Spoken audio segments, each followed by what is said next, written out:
ദേവിക. എന്താ? അല്ല, ദേവികയോടൊരു കാര്യം പറയാം. പ്രഭേ, വീട്ടു ജോലിയിൽ നിന്നും കുശലാന്വേഷണത്തിൽ നിന്നൊക്കെ ദേവികയെ മാറ്റി നിർത്തിക്കൊള്ളണം. ഒരു ജനപ്രതിനിധിയായി നിൽക്കുന്ന സ്വന്തം കർത്തവ്യങ്ങൾ കൃത്യമായി ചെയ്യാനുള്ള സമയം കൊടുക്കണം. മനസ്സിലായോ?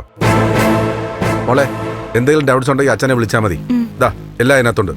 ഇതും വെച്ചോ.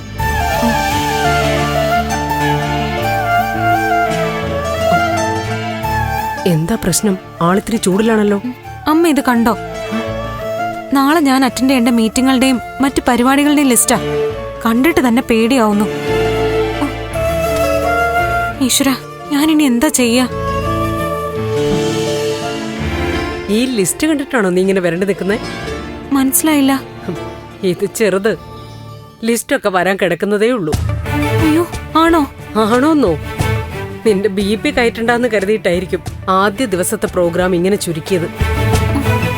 സിദ്ധു MLA ആയപ്പോഴും ഇങ്ങനെയായിരുന്നു. ആദ്യമൊക്കെ കുറച്ചേ കാണൂ. ബലരാമനാ ലിസ്റ്റ് കൊടുക്കുന്നത്.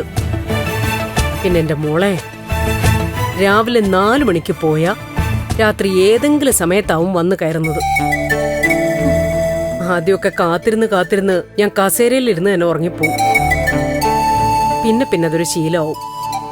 ഈശ്വര, MLA മന്ത്രി എന്നൊക്കെ പറഞ്ഞു നടക്കുന്നവരെ കാണുമ്പോ നല്ല രസാ.